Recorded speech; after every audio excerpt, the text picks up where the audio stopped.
네, 반갑습니다. 오늘 추운 날 오신다고 고생 많으셨죠? 우리 서로 한번 인사하고. 네, 축하하는 지금 음악이 열리고 있습니다. 모두들 우리 서로 인사하면서 한번 시작하겠습니다. 우리 서로에게, 자기에게 먼저 우리 온다고 수고했다. 자기한테 한번 우리에게 한번 인사하겠습니다. 우리 앞뒤로 서로 한번 인사하면서 오신다고 수고하셨습니다. 네. 네.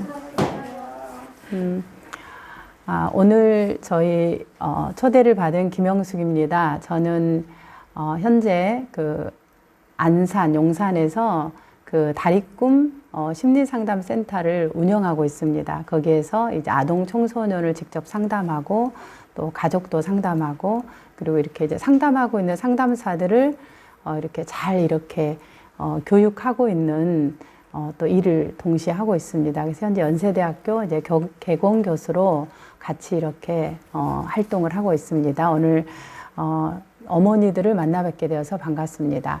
오늘 제가 이제 강의에서 같이 어머니들하고 이제 생각해 보는 부분은 우리 자녀들이 여러 가지 이렇게 예상하기 힘든 혹은 좀 통제가 불능한 행동에 대한 부분들이 일어날 때 이제 어떻게 이것을 우리가 이해하고 그리고 어떻게 중재해야 될 것인지 이런 부분들을 같이 우리가 2시간 동안 한번 살펴보겠습니다. 그래서 사실은 이제 부모님들이 각각 아이들에 대한 중재 방법을 지금까지 나름대로 다 이렇게 갖고 계세요. 갖고 계시는데 한번 그걸 돌아보고 그 돌아봐서 이제 잘한 것은 그대로 가져가고 조금 이제 우리가 수정해야 될 것들은 어느 지점에서 수정해야 될지 이런 부분들을 같이 한번 보겠습니다. 그리고 이제 혹시 질문이 있으시면은 이제 마지막에 질문을 해주시면 제가 또 같이 방법을 한번 찾아보겠습니다. 대부분 이제 그 우리가 교사나 부모들의 입장에서 이제 자녀들의 행동을 볼 때 지금 이제 그림에서 보여진 것처럼 위에 보여지고 있는 까만색 이게 이제 보여지는 거예요. 그러니까 우리가 보여지는 행동이죠. 그러니까 보여지는 행동이 뭐냐 그러면 산만하고 되게 이제 충동적으로 보여지고 그리고 굉장히 반항적이고 그 다음에 통제가 불능하고 그리고 굉장히 폭발하고 이런 이제 행동들을 전반적으로 ADHD 뭐 또 적대적인 반항성 이런 부분도 보여주고 또 어떤 부분은 품행적인 어려움도 있고 그리고 또 굉장히 폭발하고 있는 그런 부분들이 이렇게 까만색 위쪽에 있는 것이 증상입니다. 그러니까 우리 교사나 부모들은 이 증상을 보는 거예요.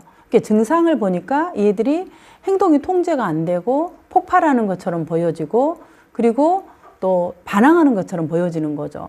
그런데 사실은 이제 그 증상도 봐야 되지만 더 중요한 것은 그 지금 보여지는 그림의 아래쪽에 있는 이 부분이 사실은 더 중요한 부분이에요. 근데 이건 지금 보여지지가 않아요. 왜냐하면 우리 심리 내적으로 있기 때문에. 그래서 그 안에 밑에 보여지지 않는 것들이 뭐냐 그러면 그 자녀들이 스스로 자기에 대해서 생각하는 부분인 거죠. 그건 뭐냐 그럼 내가 내 스스로 부모들도 이제 부모들의 마음과 자녀들의 마음이 같이 있어요. 그래서 부모들이 왜 이렇게 키우기 힘드냐 왜 이렇게 별나냐 예민하냐 이런 얘기들을 계속 듣고 자녀들이 자라다 보니까 그것이 이제 내 안에서 내가 참 말을 잘 안 듣는 아이구나 이런 자기 안에 자기에 대한 그 스스로 생각하는 부분들이 그렇게 되고 또 내가 이렇게 버릇이 없냐 이런 말을 참 많이 들어요. 버르장머리가 없다 이런 말. 그래서 내가 참 이 버릇이 없는 아이구나. 또 이렇게 왜 이렇게 너는 눈이 어디에 있어? 뒤통수에서 앞꿈치에 있어. 눈은 보라고 있는 거지. 이러면서 이제 눈 하니까 매일 내가 이렇게 뭐 실수하고 이런 아이라고 이제 내 스스로 생각하죠. 듣고. 그러다 보니까 참 내가 바보인가? 내가 좀 병신인가? 이렇게 해서 그래 내가 병신인데 어쩔래? 막 이러면서 이제 막 부모들한테 또 교사들한테 막 이제 막 이렇게 막 하는 거죠. 그리고 이제 그런 그 지속적인 모욕감. 그러니까 사실은 지나가는 친구나 선생님이 자, 우리 이것은 이렇게 하자. 자, 정리하자. 이거 네가 흘린 건 이렇게 그냥 사실은 이야기를 한 건데 그것들이 나를 공격한 것처럼 마치 받아들여서 굉장히 모욕적으로 느끼는 거죠. 그래서 그런 부분에 가민하게 반응하면서 뭔가 이제 막 그 피해 의식적으로 행동을 분출한다거나 물건을 던지거나 욕을 하거나 이런 이제 행동들이 사실은 위에 보여지는 까만색의 모습으로 보여집니다. 그러나 사실 우리가 조금 더 이제 주의 깊게 봐야 되는 부분은 그 아래에 있는 이 마음 속에, 보여지지 않는 마음 속에 자기 스스로에 대해서 가지고 생각하고 있는 이 부분을 부모나 교사들은 놓치기 쉽다. 그래서 이제 대부분은 위에 있는 부분을 통제하려고 그러고 이 부분에 대한 것들을 자꾸 하지 마라.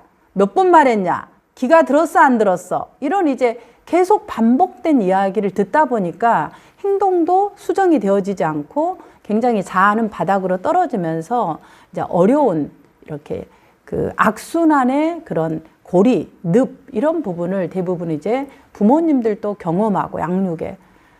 그래서 상담에 오신 분들이 왜 이렇게 선생님 끝이 없어요? 이 굴레가 터널이 끝이 있기는 하나요? 이런 이제 질문들을 굉장히 많이 던지는 부분들이 부모님들의 고민입니다. 그래서 이런 이제 어려움들이 ADHD나 혹은 반항성 장애나 품행 장애나 혹은 뭐 그 발달 장애나 이런 이제 어려움이 뭐 간헐성 폭발 장애나 약간의 어려움은 서로 다르지만은 보여지는 행동 이면에 있는 이 아래의 것들은 거의 비슷하다는 거죠. 그래서 오늘 저는 이 증상에 있는 부분들은 이제 부모님이나 교사들이 거의 다 많이 아세요. 근데 그 아래에 놓치고 있는 것들을 우리가 어떻게 이해하고 또 어떻게 접근하는 것이 좀 더 효과적인가 이런 부분들을 같이 이야기를 열어가고자 합니다.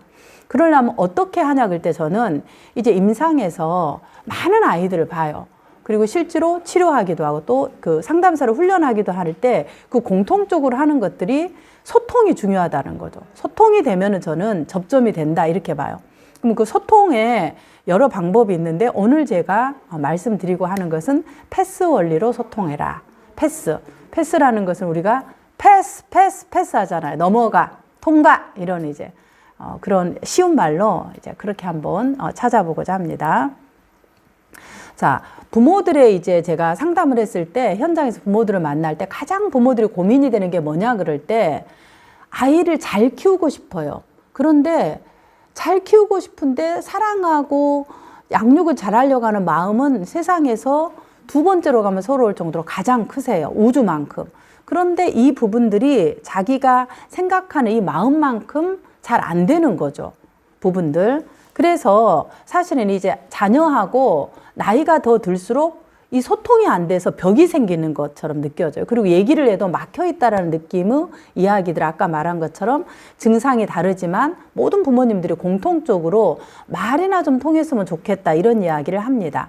그래서 우리가 오늘 이 소통을 아이들에게 어떻게 해야 되냐를 안다 그러면 아이들하고 이 소통의 지점에서 우리가 이제 그 방법을 찾을 수 있지 않을까 봅니다. 그러면 왜 우리가 소통해야 되냐 그럴 때 사실은 소통하지 않으면 그냥 말을 안 하고 있지가 아니라 사실은 폭력이 일어나는 거예요. 궁극적으로는. 폭력이 일어나고 조금 더 지나가서는 그게 이제 죽음까지 이르게 되는 굉장히 비극적인 일들이 있기 때문에 우리가 소통을 해야 된다고 봅니다. 그러면 우리가 이런 이제 이 소통을 다루지 않으면 어떻게 되냐 그러면 사실은 이런 잠재적 폭력이 우리 마음속에 이렇게 자녀들의 마음속에 이렇게 자라나고 그것들이 이제 굉장히 폭력적인 부분으로 향후 연결될 수 있는 위험성이 있다. 그래서 우리가 이제 이 소통을 다뤄야 된다는 거죠. 그래서 이 제로 단계라고 제가 얘기했는데 제로 단계는 뭐냐면 폭력이 일어나지 않는 시점이에요. 그러니까 그냥 겉으로 봐서는 제가 뭐 폭력도 안 하고 괜찮아. 우리 아이는 괜찮아. 이렇게 생각하지만 사실은 아이들 마음속에 아까 제가 보여줬던 그 마음의 가장 밑면에는 뭐냐면 수치심이 있어요. 아, 나는 안 되는 거지. 나 원래 이렇게 병신이잖아. 나 쓰레기잖아. 이렇게 생각한 수치심이 사실은 있고 그래서 내가 마치 혼자인 것처럼 느껴지고 그리고 굉장히 내가 슬프다는 거죠. 그래서 뭔가 누군가 내가 이렇게 얘기를 해오는 그런 부분들이 답답하고 화가 나고 그냥 엄마가 늘 이해하게 할 수 있는 그 지점인데도 그것들을 굉장히 분노를 여기고 답답함을 느끼면서 이제 부모에게 모여지는 모습은 지금 답답함, 화, 슬픔, 외로움, 수치심을 사실 보여주는 게 아니라 짜증과 징징거림 어린아이들은 좀 더 큰 아이들은 이제 좀 더 뭐라 그럴까 불평 그리고 이제 어떤 행동화, 이제 뭐 이렇게 뭔가 막 행동으로 소리를 지른다든가 이런 모습으로 보통은 나오게 되죠. 그래서 지금 말하는 이런 정서적 어려움은 폭력이 일어나지 않는 단계에서 보여지지 않는 마음속에 이런 부분들이 잠재되어 있다는 거죠. 근데 이 부분을 다루어주지 않으면은 이런 것들이 잠재적 폭력의 어떤 시그널, 신호탄이다. 이 부분들을. 그래서 이제 그 자녀들의 마음속에 또 학생들의 마음속에 이런 심리적인 부분들이 보여지진 않지만 잠재적으로 지뢰가 있다. 이렇게 이제 보는 것이 필요합니다. 자, 그 다음에 실제로 이제 이런 것들이 계속적으로 쌓여져 있을 때 이렇게 소통이 되지 않는 거예요. 뭔가 말이 통하면 되는데 통하지 않을 때 이제 폭력으로 발전하는 거죠. 어떻게 폭력으로 발전하냐 그러면 첫 번째 1단계가 뭐냐면 아까 제가 앞부분에서 0단계에서는 폭력은 일어나지 않아요. 그냥 징징거리고 짜증내고 막 이런 수준이에요. 그럼 우리는 그냥 괜찮다. 애가 뭐 그냥 좀 뭐 착하고 외롭고 이러는데 괜찮아 이렇게 얘기하지만 그런 이제 정서적 어려움이 있다.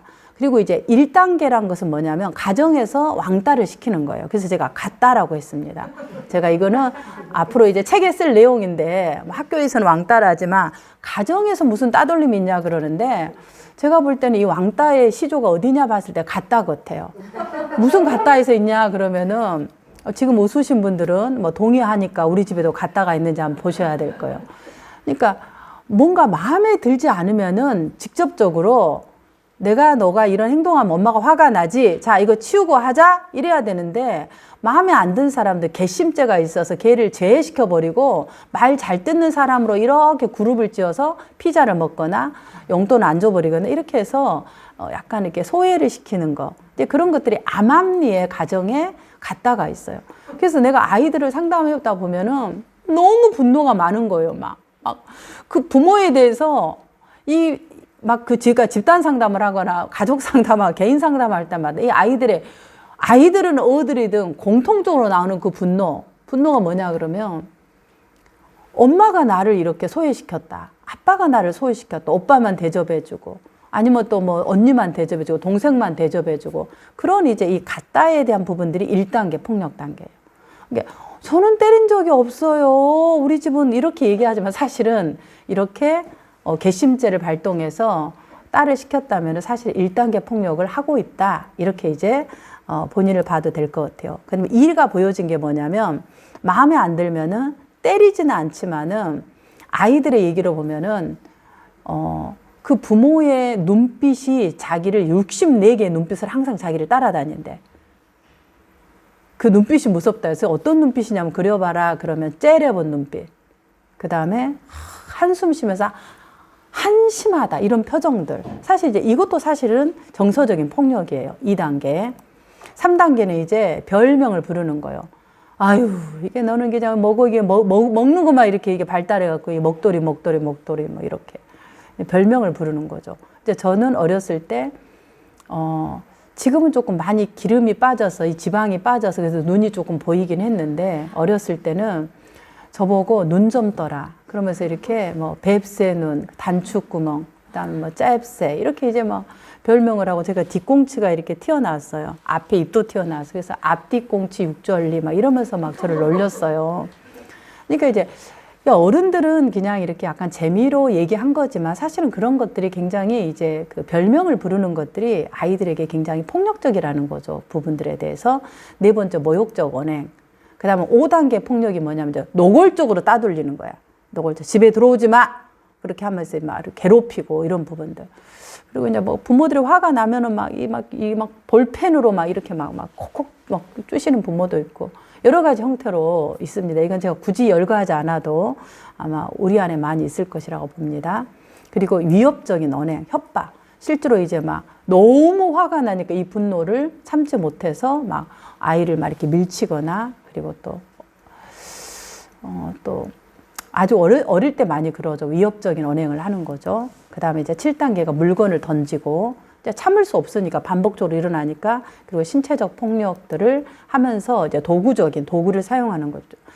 왜냐하면 이제 이 행동들을 우리가 통제할 수 없기 때문에 도구를 사용하는 부분이 있고 궁극적으로 이제 우리가 이제 마지막에는 이제 살인까지 가는 그런 굉장히 어려운 일들이 일어납니다. 이런 것들이 사실은 앞부분에서 정서적 문제가 해결되지 않을 때 폭력으로 발전될 수 있는 부분이라는 거죠. 근데 우리가 대부분 폭력이라고 하면 어떻게 생각하냐면 실질적으로 물리적으로 폭력을 때렸다, 도구를 사용했다 이 정도 것만 사실은 생각하지만 그런 정서적인 거, 언어적인 이런 폭력들이 굉장히 암암리에 우리 안에 있다.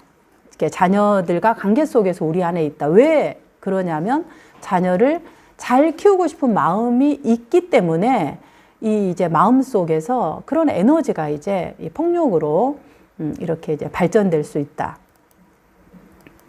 자, 그러면 이제 이런 폭력으로 발전될 수 있어서 우리가 소통을 해야 된다면 언제부터 소통을 해야 되냐 이 아이하고 얘기를 했을 때 사실은 아까 폭력이 없는 0단계에서 7단계가 가장 이제 위에 그런 마지막 단계잖아요. 그러면 이 단계에서 언제 실질적으로 폭력 없는 소통을 해야 되냐 그럴 때 사실은 대부분의 가정이나 부모님들의 정신을 바짝 차리고 이제 상담을 받으러 와야 되겠다 아니면 뭔가를 막 변화를 해야 되겠다고 아버님까지 동원되는 경우는 언제냐 그러면 대부분 7단계가 되어야지 사실은 오게 됩니다. 그 앞부분은 사실은 보여지가 않아요. 그리고 내가 뭘 하고 있는지 우리가 암암리에 잘 몰라요. 그래서 사실은 0단계에서 6단계까지는 개입을 거의 하지 않고 계속 반복적인 사이클만 사실은 돌아가고 있는 단계에 해당되고 있습니다. 부분들. 그래서 사실은 가장 이제 좋은 것은 예방인데 그 예방이 뭐냐면 아까 처음 제가 보여줬던 그림 정서적 어려움이 있는 그 아래에 있는 마음속에 있는 제로 단계 그 단계부터 사실 우리는 소통의 시작점이다. 이렇게 가장 효과적인 개입 시기라고 볼 수 있겠습니다. 제가 아까 이제 어떻게 그러면은 그런 어려움의 증상과 아래에 있는 부분들을 우리가 어떻게 아이들하고 또 학생들하고 소통해야 되나 할 때 제가 이제 넘어가자 패스라는 부분으로 쉽게 이제 얘기했는데 이 패스 원리는 4가지의 부분입니다. 쉽게 얘기하면. 그래서 첫 자를 따라서 영어의 PASS 그래서 패스 넘어가자 이렇게 이제 통과하자 이렇게 이제 얘기를 하는 건데 처음에는 듣는 거예요.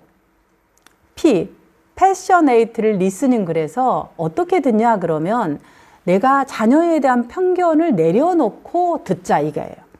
이 듣는 게 그걸 우리는 이제 해체적 경청 많은 부분들이 사실은 우리가 소통이 되기 어렵고 이렇게 우리가 귀가 2개 있는데 어려운 이유는 우리 안에 상대방에 대한 편견이 있다는 거죠. 아유, 쟤 또 시작이다. 아유, 또 듣기 싫어라. 아유, 꼴보기 싫어. 이제 이런 저도 이렇게 저도 편견이 있어요. 그러니까 우리 안에 그런 편견들이 있는데 이 편견을 내려놓아야 사실은 들을 수 있다. 그 다음에 2번째는 공감이라는 거죠. empathing 그래서 A를 했어요. 공감이 뭐냐 그러면 상대의 마음을 읽어주는 거예요. 아, 그랬구나, 네가 힘들었구나, 오, 화가 났어, 이렇게 이제 공감해주는 거, 마음을 읽어주는 게 2단계. 그 다음에 이제 3번째 단계는 한계를 설정해주는 거예요. 아이하고 그 소통해야 하는 방법에서 어떻게 한계를 설정하냐면, 자, 지금은 제가 강의 시간입니다. 자, 강의할 때 여러분들이 물을 마셔도 되고, 그 다음에 또 뭐 과자를 뜯어서 먹을 수도 있고, 또 어떤 것을 해도 괜찮습니다. 그러나 2시간 동안 핸드폰을 하거나 또 옆 사람하고 이야기하는 것들은 좀 하지 않고 서로 이야기를 저하고 좀 소통했으면 좋겠습니다. 이게 한계 설정이에요, 강의에. 그러면 이제 아이들하고도 아주 어릴수록 구조화를 더 촘촘하게 해야 되고 나이가 든 청소년들은 구조화를 조금 느슨하게 해야 되죠. 그러니까 그 나이의 발달에 따라 구조화가 달라져야 된다는 거죠. 근데 어렸을 때 구조화가 청소년기에도 똑같이 적용된다 그러면 아이들은 굉장히 힘들어하죠. 그래서 해야 될 것, 할 수 있는 것, 네가 할 수 없는 것 이것을 명료하게 리미트, 한계를 알려주는 거예요. 그리고 너가 이 안에서는 어떤 거든 다 괜찮게 먹을 수 있단다. 이런 부분들. 그것이 이제 구조화죠. 제가 오늘 이렇게 선물을 받았어요. 그러면 이제 아이들한테 얘기를 할 때, 자, 선생님이 우리 친구들한테 오늘 선물을 나눠줬어요. 자, 이게 뭐가 들어있을까요? 자, 이걸 먹을 수 있는데 저희가 자, 상담이 끝나고 50분 후에 이 과자를 뜯어서 마음대로 10분 동안 먹을 수 있습니다. 이게 구조화예요. 근데 이것을 가지고 내가 기분 나쁘다고 던지거나 바닥에 던지거나 이렇게 해서는 안 됩니다. 해야 될 것과 하지 말아야 될 것들을 명료하게 알려주는 것이 구조화예요. 한계를 설정한다. 그 그 다음에 이제 네 번째 소통의 방법이 뭐냐면 그래도 어려운 게 있어요. 이렇게 했는데도 아이들이 막 부모를 갖다가 막 그 믹서기에 넣어서 가루를 만들어 버리고 싶다. 막 이렇게 애들이 얘기를 해요. 우리 담탱이 그냥 제가 머리를 막 뽑아 버리고 싶어요. 막 애들이 막 이런 얘기를 해요. 그럴 때 이제 뭐 공감하고 구조화를 해줘도 잘 안 되죠. 그럴 때는 이제 이 대안 발견하기라는 부분으로 이 안에 감정들을 풀어주는 걸 하는 거죠. 대안. 그래서 이 네 개의 방법으로 단계를 가는 것이 아니라 순환적으로 이 네 개를 자유자재로 사용할 수 있는 것이 패스 원리, 이게 소통법이다. 자, 그러면 이제 하나씩 한번 살펴보겠습니다. 자, 이 지금 보여지는 그림은 제가 말한 이 지금 패스 원리에서 무엇에 해당되는지 한번 제가 퀴즈를 내봤습니다. 맞춰보세요. 자, 이거는 방금 말했던 듣기, 공감, 구조와 대안 설정에서 어디에 해당될까요? 자, 말을 하지 말고 자, 첫 번째, 두 번째, 세 번째, 네 번째. 자, 손가락으로 한번 표시해 주시기 바랍니다. 자, 하나, 둘, 셋. 네, 야, 여기 빙고. 여기 전부 다 모두 다 맞췄어요.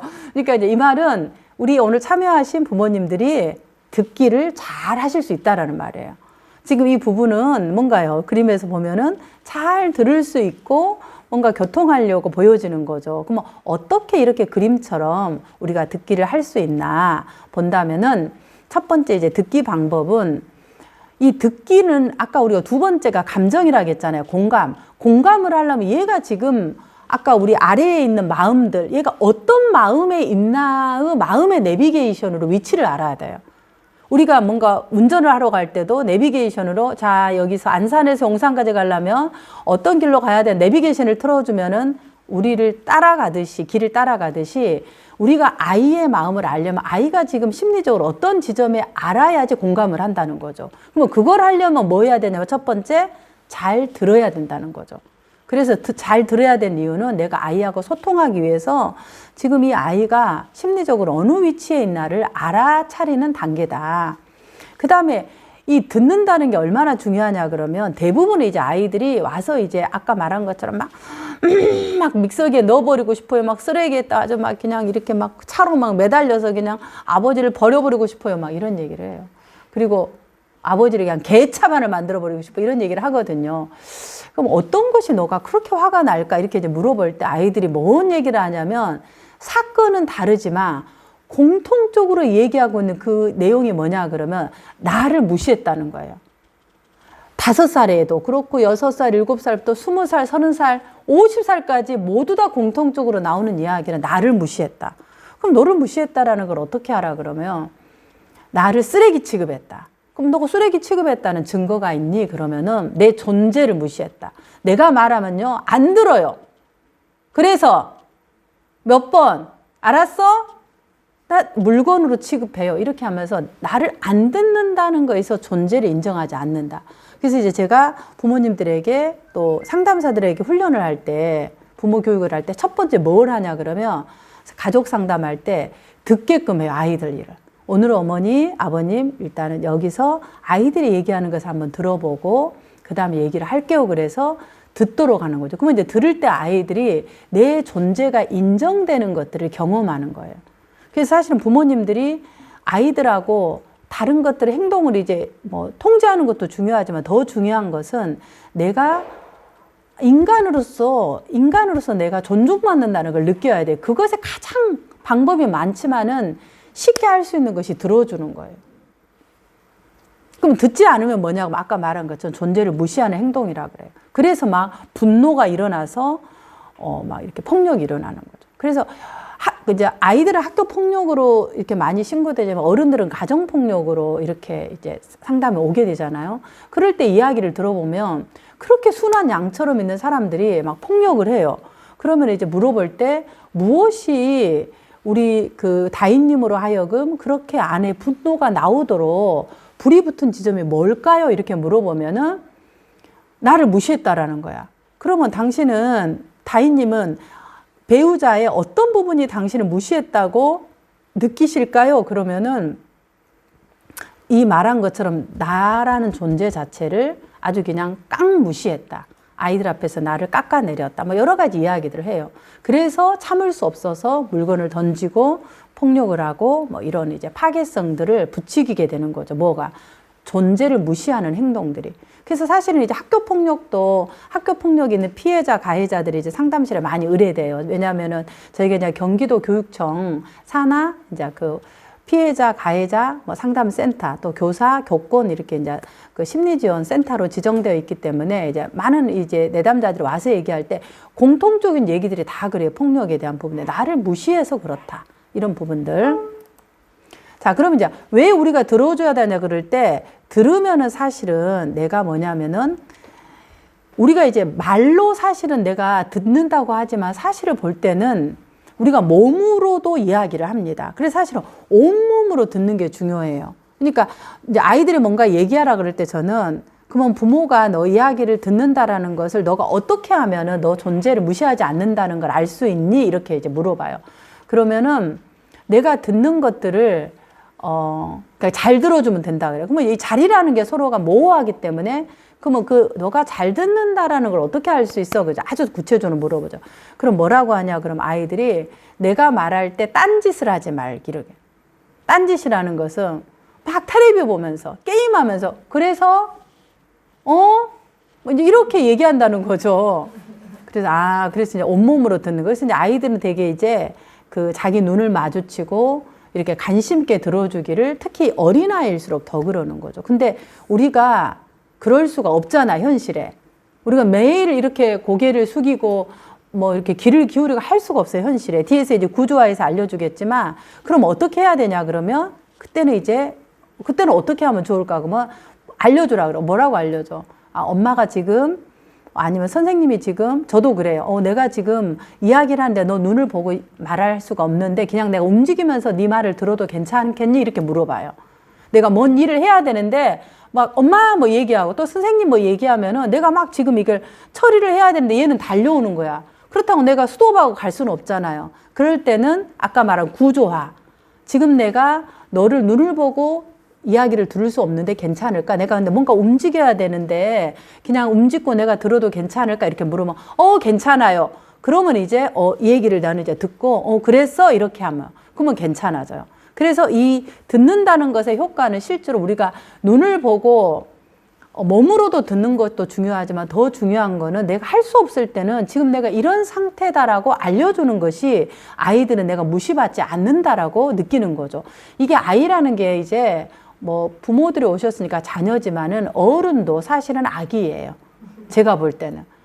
40, 50, 뭐 6학년까지라도 제가 상담을 해보면은 5살 애기예요. 그래서 제가 이름을 붙입니다. 뭐라고 하냐면은 아버지의 막 분노를 막 하는 거예요. 막 자녀들이 막 도끼로 그냥 막 가슴을 치고 싶다고. 그러면 아버지의 그런 행동이 화를 나게 했는데 아버지가 좀 이렇게 어른 말고 몇 살로 보입니까? 그러면은 7살로 보인다는 거예요. 그렇게 나이가 많이 들었습니까? 제가 그래요. 그러면 웃어요. 한 5살. 행동은 뭐처럼 독불장군. 그래서 이제 우리가 이름을 붙이기를 5살 독불장군으로 우리가 이제 부르자. 그렇게. 왜냐하면 내가 아버지, 어머니라고 바라볼 때는 너무 화가 나는 거예요. 기대하는 바가 있기 때문에. 그래서 사실 내가 아이라고 얘기하는 것은 우리가 뭐 청소년, 고등학교까지 아이라고 하는 것이 아니라 사실은 생물학적 나이로는 그러지만 우리 심리적으로 봤을 때는 사실은 뭐 30대, 40대, 50대, 60대 우리 모두가 성장하지 않으면 다 아기다. 이렇게 저는 얘기를 하고 있습니다. 자, 두 번째, 이걸 내가 뭐 힌트를 줘버렸지만 그래도 한번 봅시다. 이 그림은 자, 첫 번째, 두 번째, 세 번째, 네 번째에서 어디에 해당될까 우리 손가락 한번 해볼게요. 자, 하나, 둘, 셋. 네, 야, 우리 좀 빙고. 정말 우리 한번 자기한테 한번 우리 참 잘했다. 한번 해볼게요. 맞아요. 참 잘했어요. 그러니까 이렇게 우리가 보고 잘 이렇게 지금 받아들이시는 거 이걸 보면은 어떻게 이제 이걸 받아들이셨냐고 물어보면 사실 다 다르게 얘기를 하세요. 그렇지만은 우리 마음을 어때요? 이렇게 정성스럽게 받들어주는 거잖아요. 이걸 이제 공감이라고 해요. 그러면 뭘 받들어주냐면은 상대방, 자녀, 아이들이 무슨 얘기를 하면은 우리 이제 제가 전라도 사람인데 전라도로 귀신도 씨알도 안 먹히는 소리를 해요. 그런데도 우리가 어떤다? 그 말의 사실을 우리가 따르고 안 따르고가 중요한 게 아니에요. 그러니까 맞고 안 맞고가 중요한 게 아니라 그 마음, 너가 말한 그 마음의 그럴 수 있겠다 하고 이제 마음을 사실 인정해 주는 게 공감이에요. 뭐 이게 감정을 우리가 어머 화가 났겠다, 속상했겠다, 어머 억울하겠다 이러면은 연병하고 자빠졌네. 지금 엄마 어디 가서 지금 배우고 와갖고 지금 뭐 초치고 있어 이렇게 얘기를 해요. 그러니까 그걸 안 해도 괜찮은데 뭐냐면 이 아이가 지금 말하고 있는 그 말에 대해서 맞아 네 말이 그럴 수 있겠다. 맞아. 그 마음에 대해서 인정해 주는 그걸 공감이라고 하는 거죠. 그러니까 너가 틀리고 맞고가 아니라 맞아 네 입장에선 그럴 수 있겠다. 그걸 우리는 마음을 인정해 준다. 조금 더 이제 이 마음이라는 말을 좀 더 얘기해 보면 감정을 인정해 준다. 그걸 우리는 공감이라고 합니다. 자, 두 번째까지. 자, 공감은 저는 이제 이렇게 얘기해요. 공짜로 주는 감이라 그래요. 돈 안 들어가요. 근데 이 공감은 공짜인데 너무 효과가 좋은 거예요. 그게 사실 상담사들이 이렇게 그 상담을 하면 어린아이 5살부터 저기 나이 잡수신 분들까지 모두 상담할 때 사실 가장 이 치료하고 있는 치료약이 뭐냐 그럴 때 많은 부분이 있지만 이 공감약이에요. 공감약을 가지고 사실은 치료를 하는 거예요. 그러니까 부모님들도 가서 내가 자녀를 만날 때 우리가 치료할 때 뭐 놀이치료, 미술치료, 뭐 그다음 감각통합치료, 인지치료 얼마나 치료가 많아요. 언어치료, 뭐 사회성 치료, 뭐 약물치료 아주 그냥 질려요, 질려. 그래도 그 모든 것의 공통적인 것은 뭐다? 공감약이다. 자, 오늘 공감약 한번 우리 두 번째 한번 해봅시다. 자, 공감약 뭐라고요? 그럴 수 있겠다. 맞아. 이게 맞고 안 맞고가 아니에요. 이게 맞아 안 맞아? 몇 번째야? 이게 애들이 지금 뭐 반응이 안 하니까 무조건 얘기하면은 말도 안 되는 소리를 해요. 근데 그 말도 안 되는 소리를 내가 지금 100번째 들어도 어쩐다? 그럴 수 있겠다. 이게 가장 좋은 방법이에요. 저도 이제 와서 애들이 얘기하면은 정말 이제 말도 안 되는 소리를 해요. 막 얘기를 하면. 맞아. 네 입장에서는 그럴 수 있겠다. 그리고 이제 상담실 문 열고 들어오자마자 애들이 이제 뭐 발달장애 아이들은 더 그래요. 발달장애 애들은 이렇게 예쁜 선생님을 좋아해요. 그래서 문 열고 이제 저를 보면 선생님 왜 이렇게 못생겼어요? 선생님 몇 살이에요? 결혼했어요? 이분은 왜 이렇게 태어났어요? 내가 지금까지 본 선생님 중에 최고 못생겼어요. 아니 이렇게 이제 어른들은 이렇게 얘기는 하지 않죠. 그냥 이렇게 약간 척을 하잖아. 근데 이제 우리 아이들은 너무나 투명하기 때문에 자기 있는 거 그냥 아주 직설적으로 얘기하는 거예요. 그러면 이제 그거를 제가 공감을 해야 되잖아요. 근데 맞다 안 맞다를 제가 뭐? 세상에서 제일 못생겼다고? 그리고 또 뭐 누구를 닮았다고 하는데 제가 지금 떠오르진 않아요. 그 뭐 하여튼 있는데 누구 얼굴이 뭐 노루팅팅 시커머리한 어떤 흑인 사람이 있는데 그 사람 닮았다고 하는데 도저히 공감할 수 없는데 그런 얘기를 해요. 그럼 이제 이 아이하고 얘기를 해야 되니까 그래 우리 다윗이 보기에는 철수가 보기에는 선생님이 어디가 그렇게 못생겼을까? 네가 네 눈에는 선생님이 최고로 못생겼어? 그러면 선생님이 네 눈에 최고로 못생긴 거 어디가 못생겼는지 한번 가서 우리 한번 보자. 어떤 게 못생겼나 보자 하고 이제 상담실에 데리고 와요. 왜냐면 내가 왜 상담을 받으러 와야 돼요? 이러면서 막 들어눕고 그냥 막 난리를 치는 거야. 막 떼굴떼굴 구르고. 그 애를 데리고 이제 상담실에 가야 되는데 못생겼다 그러고. 예쁜 선생님이면은 말도 잘 들어. 예쁜 선생님은 공감력도 필요 없어요. 선생님 이러면서 그냥 따라가면은 정말로 이거 정말 자괴감을 느껴요. 같은 치료사 제가 박사고 교수면 뭐예요? 젊은 예쁜 쌤들이 보면은 그냥 저 선생님 바꿔달라 그래요. 근데 엄마는 이제 저한테 이제 뭐 비싼 돈 주고 치료받는다고 하는데 애는 저 예쁜 선생님 상담 받는다 이렇다는 거죠. 이게 현실이에요. 근데 이걸 내가 아주 괘씸한 놈 이러고 할 수는 없잖아요. 그러니까 이제 그런 부분에서 맞다 안 맞다가 얘가 이제 네가 그런 보는 데는 그럴 만한 이유가 있겠다. 그래서 선생님이 어디 못생겼고 최고로 못생긴 네가 이유가 있는데 그 이유를 한번 얘기를 해봐라. 그러면 이제 이유를 얘기하면 이제 세 개를 조목조목 얘기해요. 얼굴이 노루끼리하다. 그다음 뚱뚱하다. 어이구, 뚱뚱하다는 거 정말 내가 공감할 수 없는 거예요. 근데 이걸 또 공감해야 되잖아. 마음, 얘가 그랬으니까. 그러면 이제, 네가 선생님이 좀 뚱뚱해서 그랬다는 말은 선생님이 좀, 이해가 안 가는데, 네 입장에서 선생님이 뚱뚱할 수 있겠다. 이렇게. 걔가 말한 걸 인정해 주는 거예요. 그러면 네가 뚱뚱하지 않다라는 건 어떤 거야? 하고 이제 이야기를 해 나가는 거예요. 걔가 뭐라고 얘기를 해도. 공감이 뭔지 아시겠죠? 뭔가 이제, 어머, 슬프겠구나. 억울하겠다. 아이고, 속상하겠네. 이것이 공감이 아니라는 거예요. 물론 이것도 당연히 공감하는데, 이렇게 얘기하면 아이들이, 엄마, 오늘 또 상담받고